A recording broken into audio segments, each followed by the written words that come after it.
It's 5 o'clock somewhere, and that means that it is time for happy hour here at Loud Poets. Welcome, everyone, to this fantabulous series. If you haven't seen it before, this is our series in which we take on poetry writing challenges. We offer some guidance on how to complete those challenges.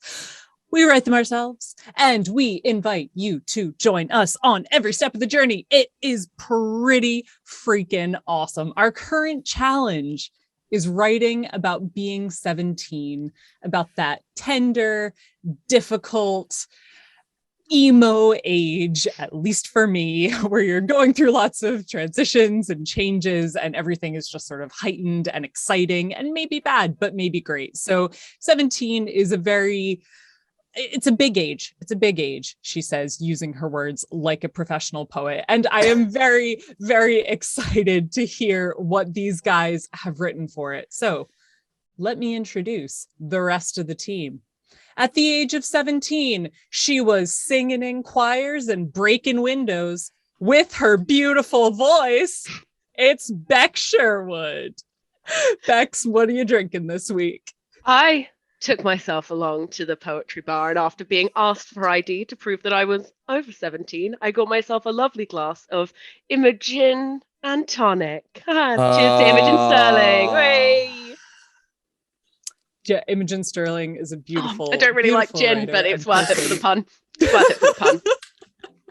Everything for a pun. Everything for a pun.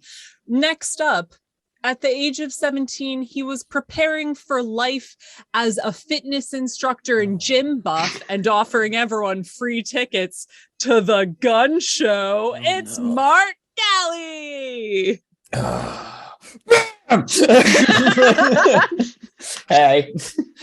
Mark, what are you drinking? I'm drinking, I believe, as if I've been told correctly, the first beer I ever had, which was the People's Choice, the wonderful, the beautiful, the Tenants. Cheers. That does make it sound like your parents gave it to you as some sort of test when you were 4. I suspect I probably had some other beer or something at the age of like 5, and I was like, what's that? You know, like, because apparently I was a very Ouija child. But like, that's the first one. I know. But that's the first drink I remember having at like a New Year party where they were like, you were allowed to drink, and I had a beer and got very drunk. So on one beer. On one beer. We are going to talk a lot about, probably first times drinking and otherwise on this episode. I hope I am, unprompted. So way to start us off, Galley. And finally, at the age of 17, he finally emerged from the giant smelly egg that had been his home for the previous century, took his corporeal form, and assimilated into the human species in disguise. It's Kevin McLean. What are you drinking, Kev? I told you that in confidence. Was I not supposed to mention that on the show? Was that not? I am drinking a William Brothers Brel Belgian style IPA. So you can take your Tenants, Galley, and you can shove it. I reckon there's more. I reckon my Tenants army is bigger than your Williams Brothers one. True. They're brothers. There's many of them.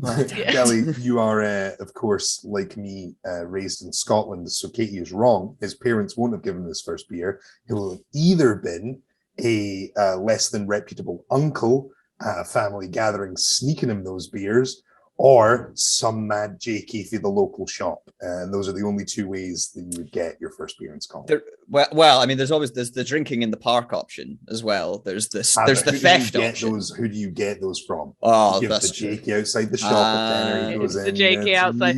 Yeah, you get that JK. He goes in. You give him 3 fags for the trouble. Who's got an older sibling? That's always a pathway as well. Yeah, it's a shame I had a brother because we couldn't use the ID. It's a shame I don't have my old hair when I was younger. I could have passed for my sister, I think. I've been mistaken for her before. And I had a very innocent youth. I'm Katie. What are you drinking, Katie? So at the age of 17, many people are moving away from home. They're going on journeys. They're traveling. And when I travel on airplanes, I always get tiny cans of Schweppes ginger ale. So that's what I'm drinking. Where did you get that? Tesco. So small. But it's so tiny. It's I can feel Bex being like, "Did you go to the airport for a bit?" Like, that's a Maybe. lot. I mean, you miss know the what? airport. I would. Yeah, you know what? I would mad props if you did, but I don't think you did. Literally mad props. Oh my god. I'm hilarious. Guys, beautiful audience. Whether you are drinking an alcoholic beverage, whether you are drinking some squash, which I've learned you can warm up and drink warm, that's exciting. Or squash. a can of Coca-Cola that's been discontinued and you're a millennial and you drink it because you like the flavor, whatever you're drinking, welcome, guys, to the show. And do remember that if you want to support the show and if you want to tell us a bunch of sillies what to write about, you can support us on Patreon. There's lots of good stuff on there and you'll have a great time. So on to the show. As we cheers. Oh, we didn't do a Yeah. cheer. I haven't even opened my Yeah. tiny ginger ale. Yeah. Let's get a little sound effect. Ooh. Cheers, guys. Cheers, guys. Welcome to the show. Katie, what generation do you think you're from? If you're ragging on millennials, like where do you think you fall in? The Victorian era. So, Yeah, sorry, I see. explains a lot. So guys, yeah, as we mentioned, the challenge this time is to write about being 17. And this challenge was proposed by one of our favorite people in the world, the beautiful soul that is Carl Alexanderson. Guys, if you are based in Edinburgh and you attend poetry nights, definitely go to a night where Carl is performing. His work is really powerful, sort of rooted in storytelling. He has a wonderful sense of imagery and just overall, just a really wonderful poet. So Carl, thank you so much for giving us this challenge. And to give a tiny bit more context, because I reached out to Carl and I was like, writing poems about being 17. What precisely do you mean, Carl?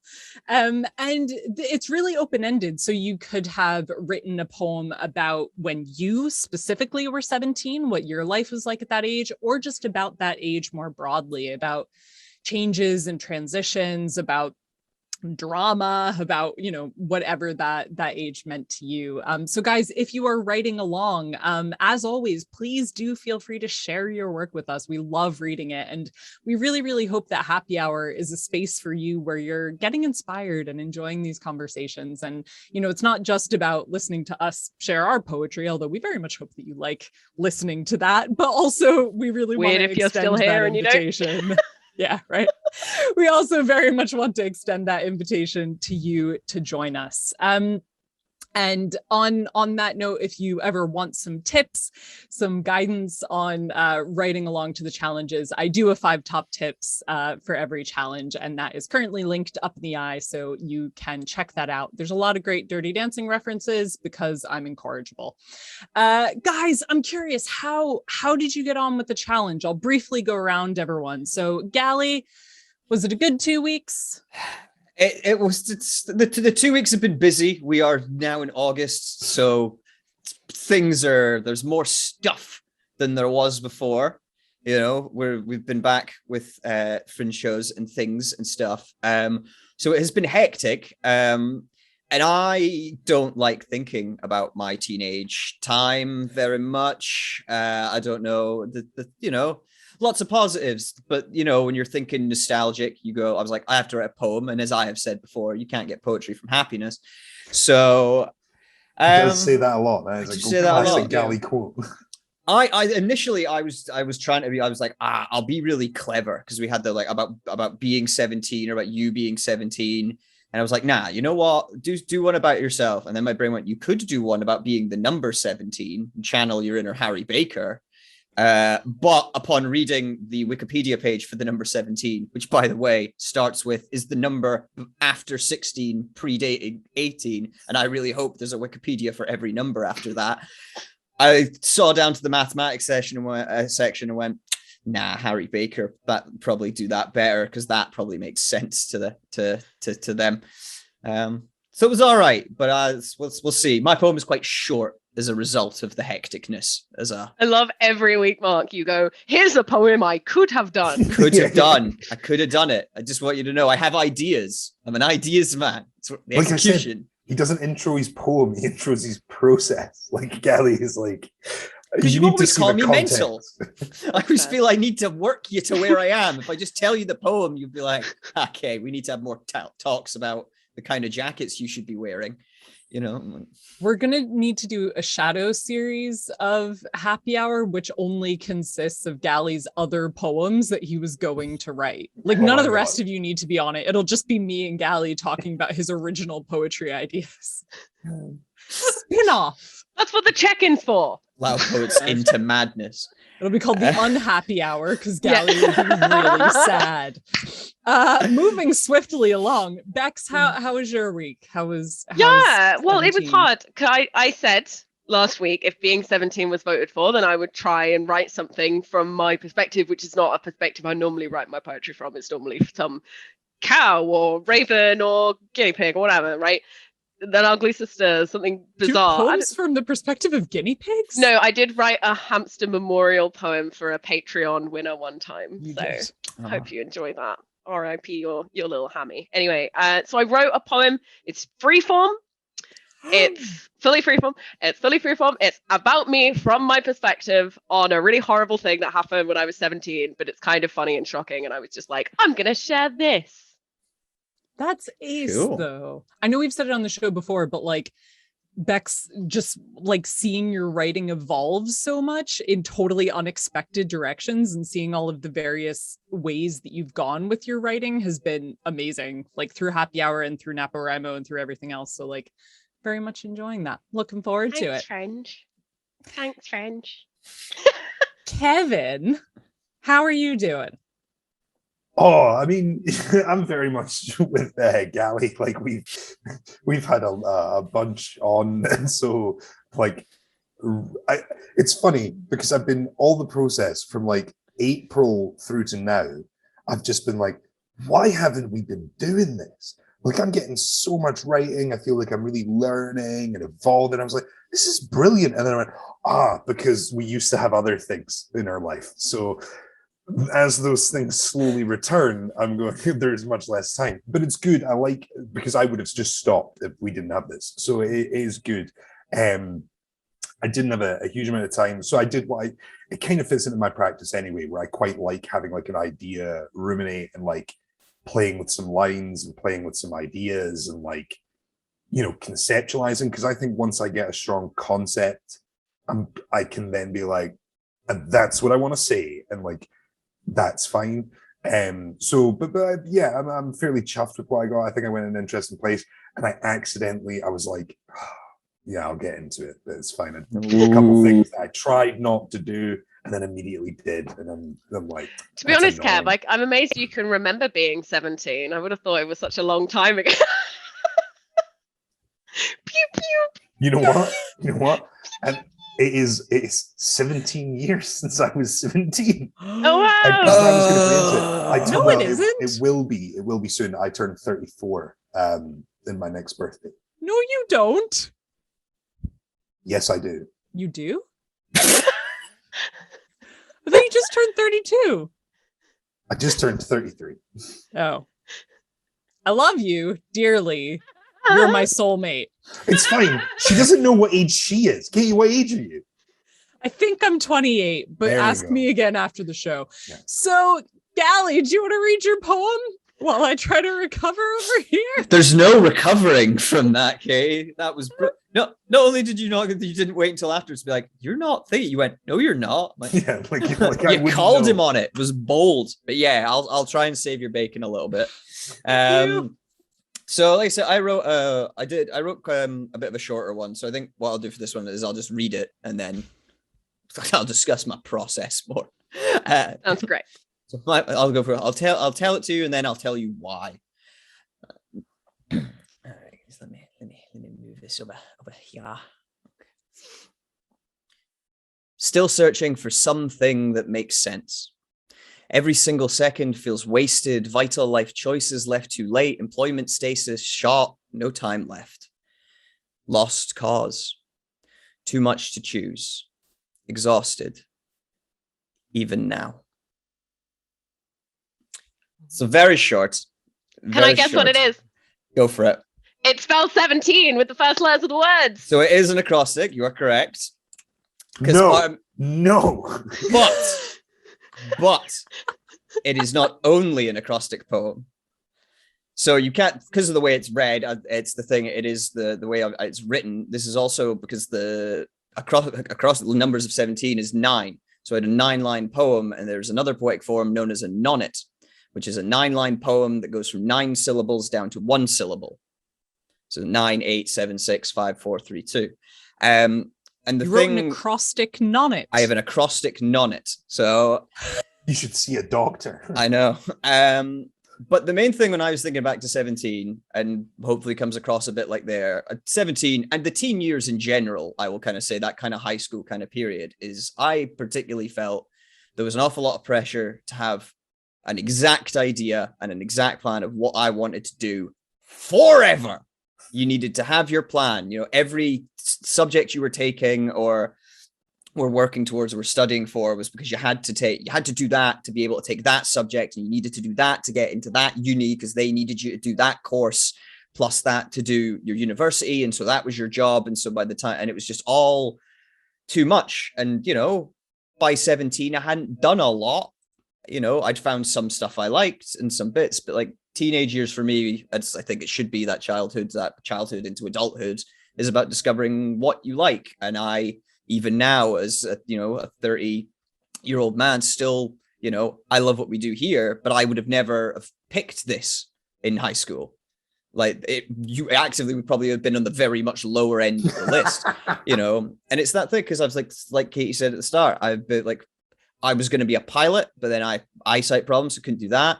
And I went and studied acting. I did university for health and fitness, became a fitness instructor. Then I was a teacher in China before coming back and doing waitering and then working in a call center before becoming a poet and an actor and everything else kind of all over again. And it was this thing of like, there's just, you were running out of time and you so don't need to have those decisions made then.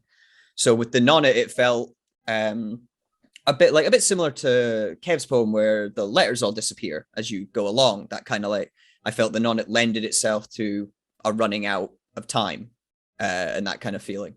So that's what, and then I did manage to channel my inner Harry Baker a bit. There's a lot of numbers stuff in this that don't work annoyingly by one, but I did make it so that there are 34 words in this, so that it's double the 17 at least. Oh, nice.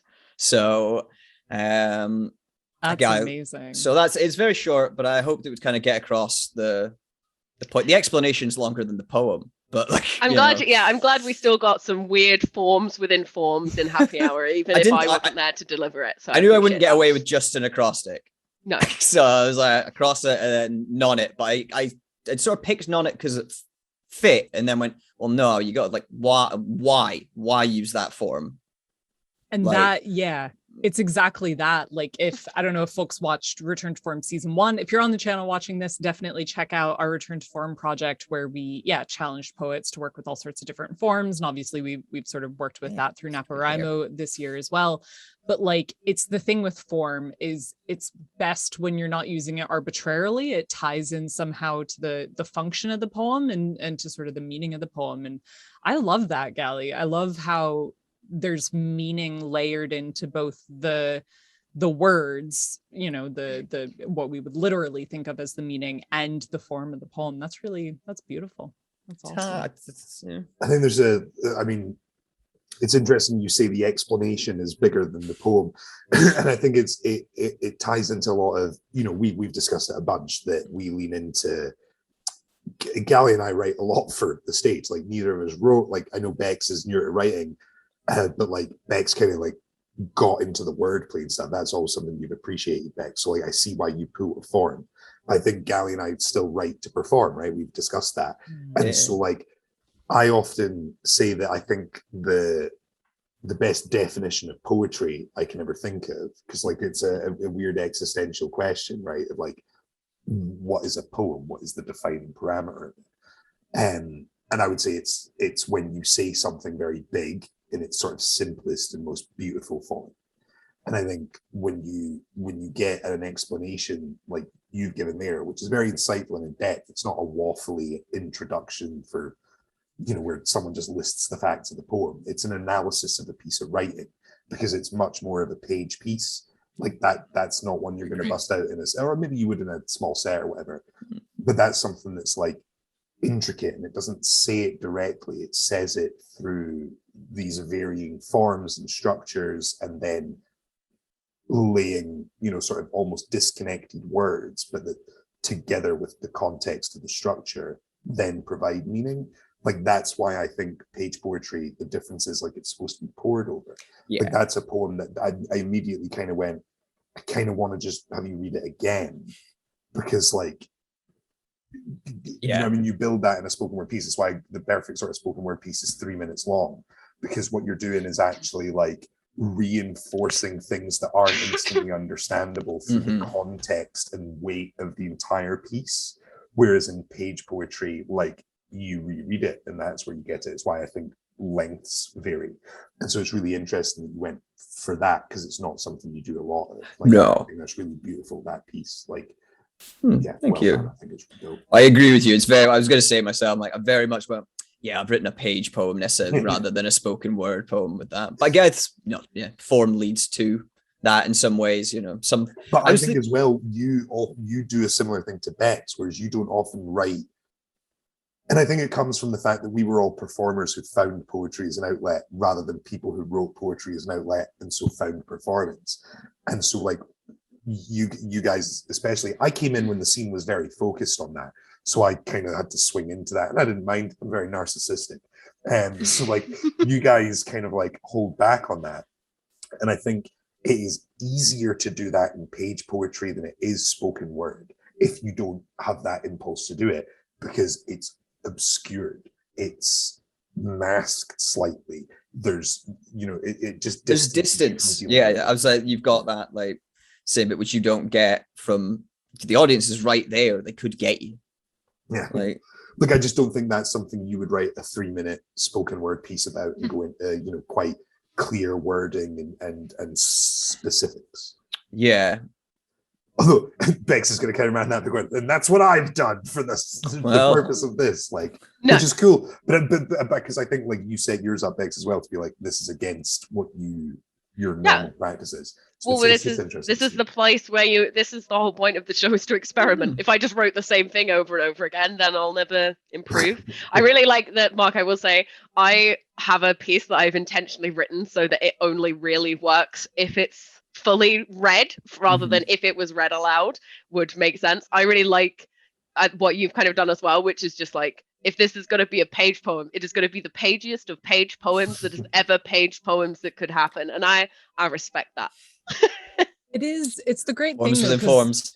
Yeah, like we talk all the time about how it's so, well, at least I harp on about constantly about how, when you're going to analyze spoken word, you need to analyze it for what it is and recognize why certain work is designed to be performed in a live medium or even through video recording or whatever, but it needs to incorporate gesture and all that. And I think, obviously that's because that's what we do. We are primarily spoken word poets. But there is obviously a flip side, and there is some work which doesn't work read aloud, whether it's in a really literal sense, like concrete poetry needs to be seen to be appreciated, right?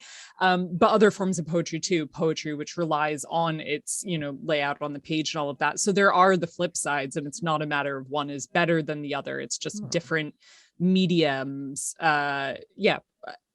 Highlight different aspects of a poem. And I think that's so important.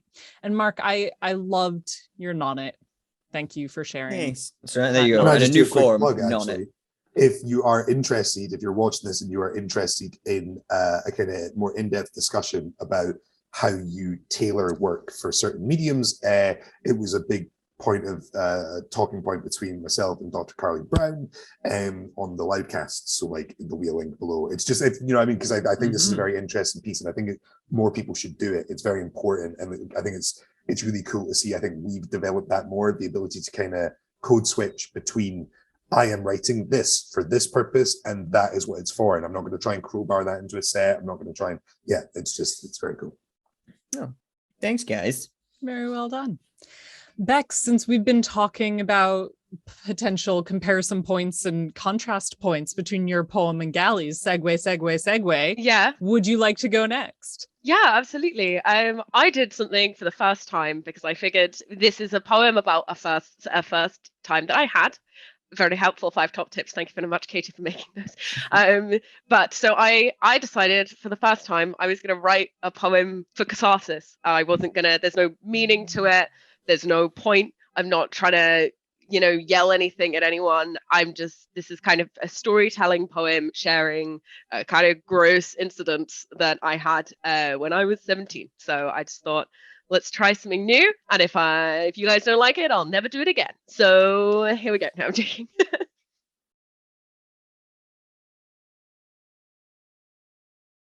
I don't have a title for this poem because it's just for me, so it doesn't need a title. Clubbing was not something we were used to. Our grammar school upbringing separated us from what was considered the norm, for we were the weirdos, split from the other girls in our classes for our love of Dungeons and Dragons, fan fiction, and our blasé attitudes towards our own hair. Still, we were young. All 8 of us on our first trip away from home alone wound up in some semi-shit hotel, then in a club to Playa de las Americanas. We entered the club. Our entry cost €4 and we received a free shot of vodka and 2 watered-down peach snaps. The sun had set, but the night was warm from summer heat and our own excitement, though we were all dressed wrong. Satin high heels and 2 fancy dresses were met with trainer-clad short-wearing heroes. These nightclub veterans knew which deals were the best, which songs were hits, and what drinks were just colored water. We know Speak Americano blasted through the seeming speakers. We nervously laughed and danced in a circle around our bags on the floor. My enthusiasm was short-lived when the DJ announced a drinking contest. The 3 lads and 3 ladies who won were entered into a new round. Each boy and girl paired up. The girls kneeled down. He announced the contest was sucking dick. These strangers presented to one another only moments before, no permission requested, and when one of the girls protested, she was booed. Don't be a prude, suck his cock for 10 seconds and you and your pals get a free bottle of booze. An army of young adults scrambling to get a good view of this sexual circus. Cheers were heard when one of the girls, without a fuss, whipped out the flaccid, naked mole rat from her assigned partner's trousers and without permission placed his member into her mouth. The screams and shouts, jeers, suddenly surrounded by peers and friends, the countdown started from 10. The guy stood, face flushed, white and red, frozen in place. I wondered what he was thinking in this moment. The pressure from the surrounding situations, being involved in something never suggested. This didn't qualify as consent from any participants, but the crowd cheered, and free vodka and beers were handed out. The 6 met with raucous applause and disappeared within the crowd. S&M by Brianna started to play, and us, turning to look at each other, all a bit shocked, spent the rest of the night in the smoking area outside for fear of being bombarded with cocks. The next day, we settled for €3 bottle of wine on our hotel balcony. That's it. That's the poem. Oh, first of all, can I just say I'm really sorry that happened? Yeah, me fucking too. And I suppressed that there. memory, and when I was thinking about being 17, I was looking at photos of this trip, and I was like, "This is some bullshit. This is some 2010 bullshit."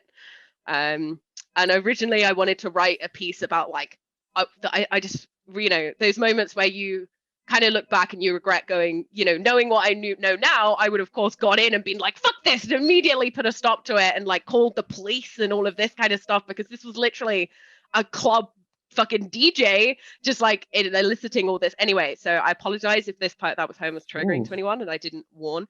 But yeah, the situation was bullshit. And originally I really wanted to write like a feminist sort of anger piece about it.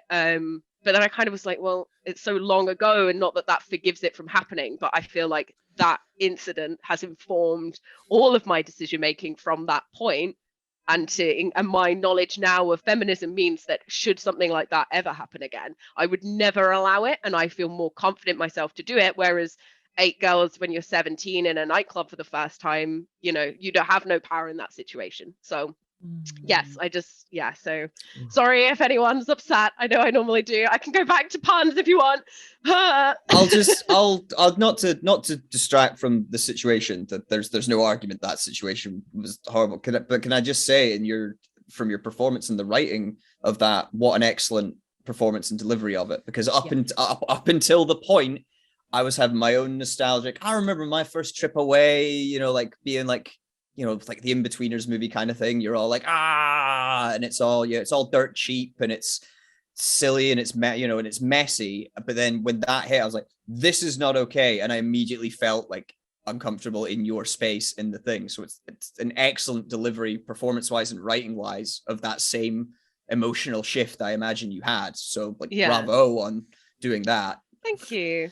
I think it's a really sound point, Gally. I think it's interesting because it's discussions I've had with a bunch of people. Like, obviously, there is absolutely a place for content warnings and things like that. Like, no one wants to be triggering folk and, you know, all that. Bex, if you want, I can always put something up on the screen as well. We'll discuss it later. Yeah. But I think there is a point to, like, twists shouldn't just be for twist's sake, or like there shouldn't be like that kind of like jarring thing if it's not like relevant, I think. And that's so relevant, you know what I mean? Like, I think sometimes setting up, okay, this is the subject of a poem, and arming you with that takes away, you know what I mean? It's like, and obviously I'm not equating them, but like, if you were going, by the way, this is a joke and it's about this, and then told the joke, the punchline wouldn't work, because you've ruined it by informing what the thing is, and you're trying to elicit a very different reaction, obviously, with a piece like that. Like, you're not, you know, it's not the same. But I think sometimes the artists want to affect people emotionally with their art and provoke responses. And I think sometimes there is a spot to be like, it should feel jarring, it should feel uncomfortable, like because that's the point. It is supposed to lull you in, Gally. Like, it's exactly what you say. You're supposed to enjoy it. You were having fun. And so it's like, I think that's when you get theme again, like it's saying that thing where theme and structure, and like you can see your like grasp of narrative and stuff is so strong, of like how to play that out, and the points where it's very literal, almost prose, you know, it's more you kind of just detailing what's happening, and then where it shifts and becomes more loose and imagery based as the, you know, the emotion and tension heightens and stuff. And like that's some like flawless writing. Obviously, like Gally said, an absolutely bullshit. Yeah, it's fucking horrible when no one's arguing with the shitty situation. But it's just, it was nice to kind of go through it. Like, you know, I know it sounds really weird, but I've never written poetry for catharsis, so that's what I was going to ask. How did that feel? Like, it's stealing that from me. Yeah, literally. The question I was going to ask, how do you feel for doing it? It's weird. I have like a lot of things that I kind of don't talk about in poetry because I don't want to upset other people. Like, that's a lot of what my writing is. I love doing funny, irreverent, joyful poetry because I feel like the world is shit, right? And I don't feel like if someone's had a really crappy day, like I love going to, when I do a show, which we got to do, it was so great, but I love when we do a show and someone goes, oh, I was just having a really shitty day and I came along and it, you know, really cheered me up and made me laugh and that kind of thing. And that's something I've always really valued being able to do. And I felt, you know, it's meant that my willingness or my interest in exploring kind of these issues that have happened to me, which aren't particularly fun and joyful, they're completely not fun or joyful, you know, it's weird. It's like what I feel I owe the audience or whatever. I don't know whether that makes sense in any kind of way. No, I think it's really like, I totally see the motivation to be like, I want to put joy and happiness out in the world, and not, you know, you know, not, you don't have to enter the conversation if you don't want to. You're totally like, it's appropriate to keep stuff to yourself. I get why poetry is a great outlet for cathartic writing, and I think it is integral to both, you know, just the poetry scene in general, that there is always a space for people to share without critique and stuff like that. Obviously what we're doing here, because there's a wider conversation that ties into Katie's research about like how you critique and talk about something separate from the issue, like, you know what I mean? And I think that's, you know, it's just it's a different thing. Like, that space should exist, and it's hard to do and still then be like, I know what it's like to write a poem that's very emotionally charged and very real, and not be used to that, and still have to make it good, and still have to make it work. And so like, that's, you know, it's a difficult thing to do, and to sit there and take, like, it's the one thing I'd say that's really interesting is I think you read it at the start like it was in form, like you were trying to. Yeah. That's just how I read poetry now. Yeah. And then like it was interesting as you settled into the piece. It like you almost settled into like the more spoken wordy voice, right? Leaning more into like trying to make it sound like the I'm like, first time this you're is reading a something like poem. a poem. Yeah.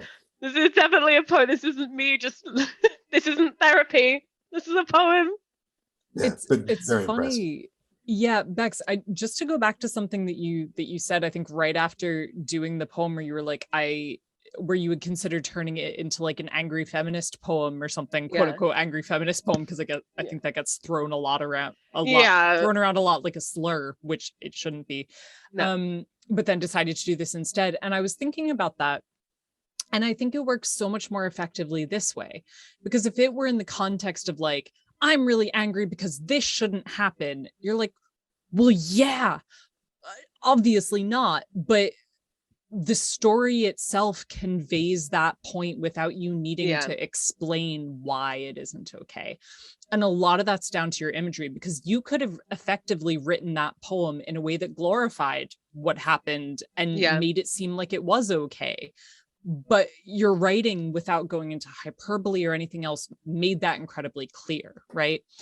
And that is such a strength. And because I agree with Kev, like it felt like prose in some of those sections, because it needed to. All you needed to do was tell the story effectively and directly, and you did it so well.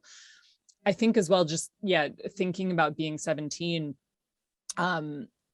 it's that age where often, like you're going through new experiences and doing things for the first time, and your sense of morals can be really hazy, because when everything's new, how do you know what's strange in a good way and strange in a bad way? And I know what you mean about that thing of jarring experiences, but you don't know how to react because you're like, is this normal? I don't know, because I've never been in a club before. I've not seen this on the movies.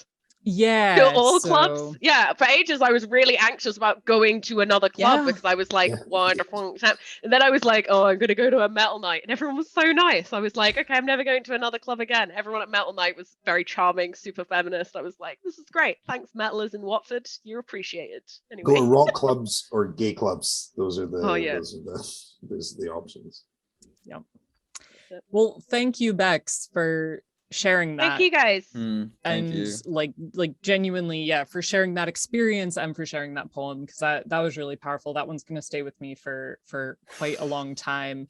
This is going to be maybe a challenging transition, but Kev, are you up for sharing your piece now? Glad I went first. Sorry, I should have gone last. No, you're fine, but like we said, mine was so long ago, right? Like, how would I?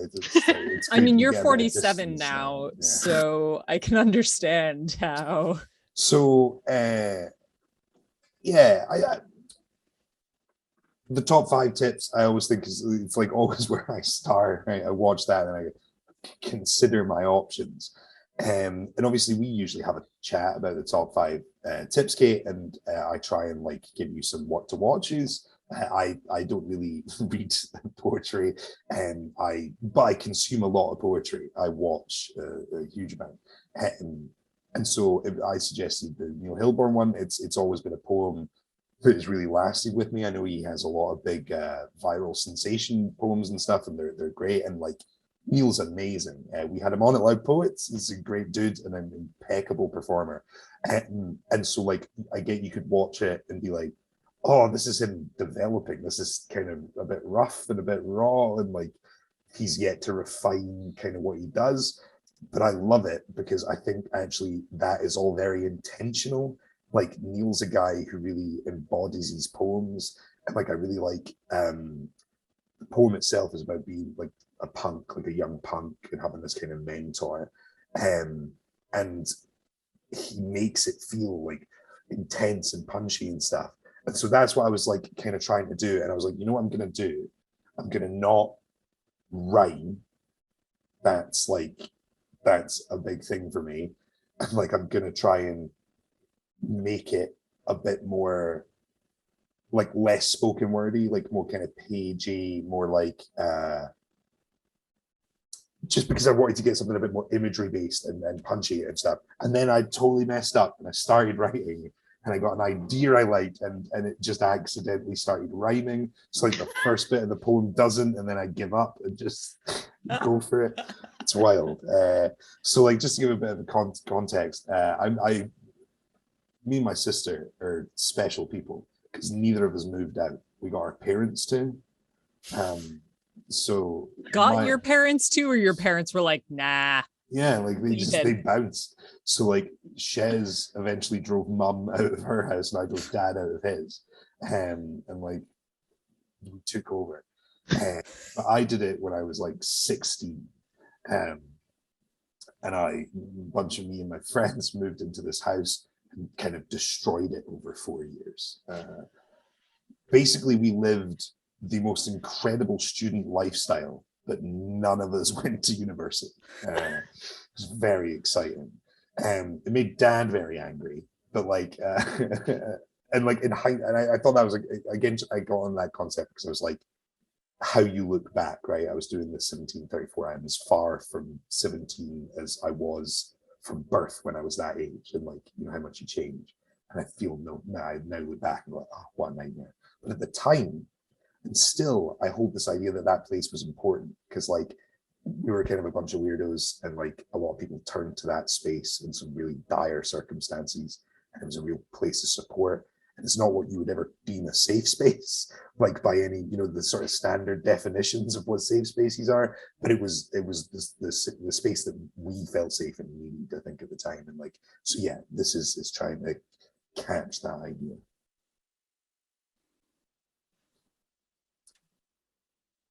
The coffee table has no glass.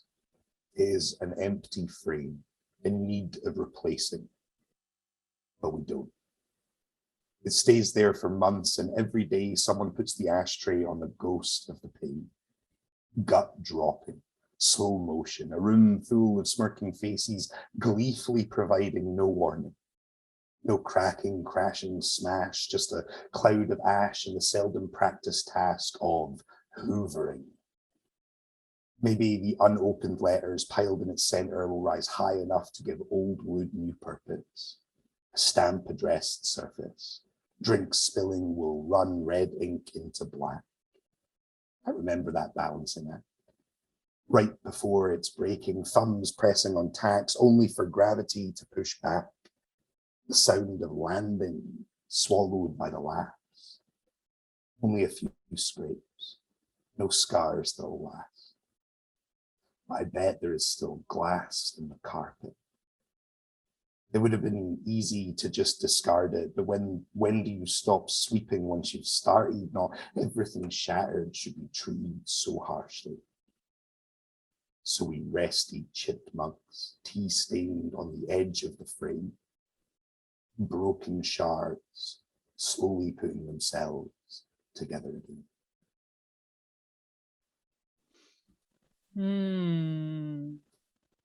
And so it was the idea was like I literally was putting up a poster of Yoda on the wall, and I pushed too hard, and because I wasn't on like a ladder or anything, I was perched on some weird precarious point. I pushed it, and I fell backwards and went through the middle of this sort of hexagonal coffee table, through the glass pane, and everyone died immediately. No one checked. I was like, ah, and they were like, ah. And then, like, so it's a big, chunky sort of hexagonal table, and you know, and so it's got the sort of wooden frame with the glass in the center. And we didn't even discuss it; it just stayed there. And we just started using it still as the coffee table. But even you know, individuals would forget and like go to put an ashtray down, and it would, oh no, and it would boom everywhere. Once I was, because we were, you know, smoking a lot, drinking a lot, it was a good time. I once like put the ashtray down, it went through the table, like, I tidied it all up, put it all back in, picked it up, and let it go again. Boom! Like the rage was real. The other thing I was annoyed about earlier, where I was annoyed I couldn't make it not rhyme. That just didn't work. Yeah. And then I also was annoyed. Oh no, what was my point there? I was annoyed. Where's the thing? Oh yeah, it was because it's all about the sort of absence again, right? Like that was the thing Katie had said. I was writing. You keep writing about absence. Yeah. I worry. But I like with that poem, and I hope it's not too things to say. It's like, oh, I know you're saying you didn't have a lot of time and other things like that, but from seeing quite a lot of your work, I could see that melding in so nicely with some of your other pieces about like back home and the wall, like like if only these walls could talk and like childhood memories and stuff, it would fit so wonderfully into that. Yeah. And there's something really nice. I think, because I know you're saying you don't write for catharsis, but you paint such a lovely picture of your past with this. Yeah. And it's not like necessarily like, I know you're not doing it for catharsis. It's almost like it's more of like a realistic nostalgia, I guess. I'm a firm believer that even if you're not writing for catharsis, eventually, like any writer, look at the body of any writer's work and you'll see what's going on with them in between the lines, like whether it's, you know, poetry or prose or whatever.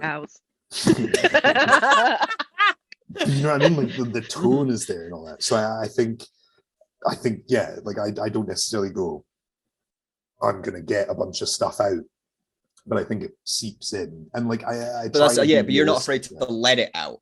Yeah. In the same way that I feel like I censor some of myself and I'm like, nah, it's a bit personal, or no, I don't write that line. You're not afraid to be like, yeah, here's how it felt when you're writing for it, which is a really nice way of, I think it's the reason you get like your performance is so strong, but then your writing is then able to like comes in as well with it because you're not holding anything back, if that makes sense. I appreciate that you say sort of realistic nostalgia, because I think nostalgia can often be like a crutch. Like it's easy to be like, remember that thing we all liked? Isn't that nice? Remember? Like, you know what I mean? This, like, that's the whole, yeah. Whereas what I always try and do, and like a lot of my poems work on that, right? It's like little chunks of thoughts that I've had and I can extrapolate them out, like compliments or whatever. And like, so I'm always trying to like kind of be like, oh, it's good and it's bad. Like I was right and I was wrong. Like there's no, so that poem is supposed to feel like people laughed at me when I fell through the table instead of checking. Like we were living in a fucking shambolic state of affairs. That's not good. But like, but there's a, you know what I mean? There's good in it. Like, I don't know. Yeah. I try and always catch that. It reminds me, interestingly, both in terms of subject matter and some of the imagery of your poem Buzz, because that one is also broken glass is a big image in it. I use broken glass a lot. Like, yeah, you do. Yeah. Absence, broken glass. Are you admitting to a crime that you've pulled, Kevin? Kevin, the murders. I stole the window. Yeah, it's interesting. I have one of the lines of one of your poems stuck in my head, but like refracted back through broken glass and something. Yeah. That could be from any one of like Buzz. 5 of your poems. Is that Buzz? Yeah. Give me 2 seconds. I have it here. But yeah, it's interesting with a writer to see the themes running through their work. And I think, you know, we especially in our cliche episode, we're coming at that from a critical lens, but I think it is also really helpful to have those through lines. And especially when you're writing about a period in your life, I think Buzz is maybe about stuff vaguely around that time period. Similar time, yeah. That's how memory works, right? Yeah. We remember things with different senses and yeah, it's quite helpful. The line you're picking it from is because I remember this, like you say that, I remember very vividly. The poem Buzz is about I cheated on my sort of high school, like teenage girlfriend. And like, you know, it's again, it's that thing of trying to be like, I regret that obviously, but it's like a long time ago I was a child. I don't know, you know, it's weighing things up. But I remember very vividly, she would always, she had like yellow post-its and she would always write in pink ink on them and like leave me post-its. And so it's pink words on yellow paper as sharp as glass. Each shard reflects back to me a piece of rose-tinted past. Because rose-tinted past as well, looking at nostalgia. Yeah. And I love, again, theme of being 17, how love is in that way, and little notes on post-its and first relationships also and mistakes. Still aware that like that is a lens you're approaching it through, right? Like we instantly remember that our past is like we try and look back at it as nicer, I think, in a lot of ways. So, and I try not to do that because poetry can't come from happiness. Where I've been going wrong all this time. Wish it could. I wish it could, you know, if only it could. Sorry guys, tragic poems from now on. And on that note, no, but yeah, Kev, ace job. Anyone have any other comments on Kev's piece? Or yeah, I think it's just a really beautiful and eloquent poem about something that in and of itself is not inherently beautiful, which is kind of my favorite kind of poetry. I would just say as well, I think what I mean by I didn't have a lot of time, and I think it pans out what I mean is I just kind of wrote how I always write, like, and that's why I think it sounds like a lot of my earlier work. Because if I don't really think and I just have an idea and I'm just going next line, then like that's how it sounds. It's kind of little compounding rhythms and like rhymes, and it just kind of ticks away. So like I think that's why it does that. Whereas a lot of the work I do currently is more like trying to make it more than my natural capability allows. Which is always good. Extending yourself, challenging, you might say, yourself to new things. Woo! Speaking of which, hey, Mark Galley. I always forget. Well, we're singing out 17, and so we're changing a lot. You know, our bodies are changing, things are changing, like our voice. So it's I didn't fuck up. This is the poetic pint glass.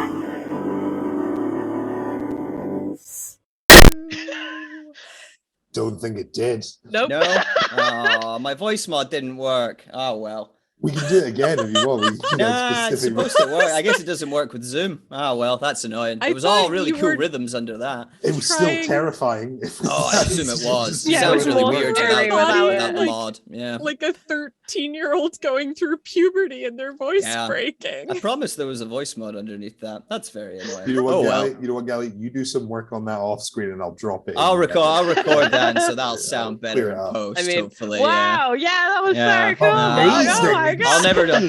Damn. Should have just written a whole other song like I normally do. Yep. Oh well. Sorry. Well, that was glorious. Way better. That's the Poetic Pint Glass and Poetic Challenges, guys. And we're gonna pull out some challenges. As we said at the top, many of these come from our fabulous Patreon supporters. So do sign up to our Patreon if you want to give us challenges. Thank you again to Carl Alexanderson for giving us the challenge of writing about being 17. I really enjoyed all those poems, and they were all very different. So well done, guys, on that. Are we ready to draw out the options for our next challenge? I'm going to draw out 2. These guys will chat about it, but ultimately you'll get to vote. More on that in a moment. Guys, can I get a drum roll? Kev, you look like you're doing a poo. How would you know? Oh, dear. Don't ask that question. Ugh. All right. Your first option for our next challenge is you should write a poem in second person voice. That's like only hard for me.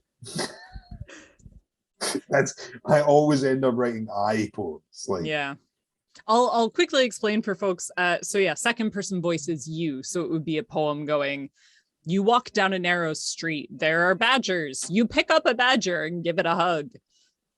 Don't do that. People don't do that. Badgers are terrifying. Great example of second person voice, though. Great. So that's the first option. Extra points if you're right about badgers. Didn't know there were points, but great. Yeah. There's always points. All right, next option. Give me another drum roll, Kev. Keep drum roll, drum roll, drum roll, drum roll, drum roll, drum roll, bodily fluids drum roll, drum roll, inside. drum roll, drum roll, What drum are roll, you drum roll, doing? drum roll, drum roll, All drum right, roll. Get over I there, got drum roll, drum roll. What even is our job? Oh no. Oh no. Option Oh, 2. Oh, baller. Okay, cool. It's Sweet. time. Alrighty. No. You know what I was saying earlier about challenges and writing something new? I'm going to do the challenge I did accidentally last week. Woo! Yay! So this challenge is to write a pun poem. Poem full of puns. Could also be about badgers. I'll figure out how to write a you poem, please. All right, so Kev, you're gunning for the second person voice challenge there. You don't want to write a pun poem? I have often said I'm not capable of writing pun. I have one pun poem and it's bad. It's bad and it gives me bad memories. Yeah, you It was a do. bad That's true. thing. I did a bad gig in a bad place. It was bad. So I don't want to revisit it. Well then. Well, pun poem is quite a broad term for like wordplay poetry. So it might not have to be exactly puns. What is the definition of pun? I'm gonna give that to Bex. I would say that normally it's slipping in a secret reference to something else, but making it sound, it's Dear Disney is a pun poem, and it features stuff like Gaston winning the Nobel Prize because it's Nobel and also Nobel Prize. Inserting alternate meaning into existing words with slight amendments. Yes, and to make it humorous normally. But I suppose you could do like a terrifying pun poem, but I don't know how that would work. Dark pun poem. Because I guess we're all accepting that it's going to be pun poem. Well, right? It's a bit presumptuous to be fair. But, it could be we don't get to decide. Maybe our excitement about a pun poem means there will be a second voice. I don't think so. I think we're going to be doing a lot of puns next week. But what a great segue though, Bex, because you're right. We don't decide. Who decides? You guys! You decide! I don't often ask you all for anything. If you enjoy... Other than to watch the Loudcast and subscribe to the YouTube channel and share all the videos. If you've enjoyed what we do here, then please, second voice. Guys, how do you vote? Great question. You vote in a number of ways. Segues are real poor today. You can comment below this video. So either write second person or puns. You or pun. There it is. You or pun. We will also have polls up on our Instagram and our Twitter. Do vote, and the voting will close Monday at 3 p.m. So please do let us know what challenge you want us to take on. And I'm excited. Regardless, it's going to be great. We're going to write poems no matter what. I mean, Mark might not. Mark's got interesting ideas, but I wrote a poem this time. You did write a poem. It's I really want another two-hander musical. No. With a zombie in it. I had a lot of plans for that voice mod that doesn't seem to work. So that's true. Guys, that is all for this week's episode. Thank you so much again for joining us, for sticking with us through happy hour. It has been a wild ride and will continue to be so. If you live in Scotland, if you live in Edinburgh, you can see our faces in real life, which is pretty crazy. We are doing shows at the Edinburgh Fringe, as we mentioned at the top. We are doing shows every Friday of August. By the time this comes out, we will have done our first 2 shows. We'll be halfway through the run, and they've been great, and they're also selling really, really quickly. So thank you to everyone who's already come. Thank you to everyone who has bought a ticket. And if you are coming along, please buy your tickets quick before they vanish like freshly baked muffins. And the cafe does really good cakes, so also come along for that. We are going to be back with my 5 top tips on Friday. I know how time works. I don't know how old Kev is, but I do know how time works. Sign up to the Patreon, submit your challenges, and have a fabulous week. Thank you all for watching. Everyone, let's say cheers.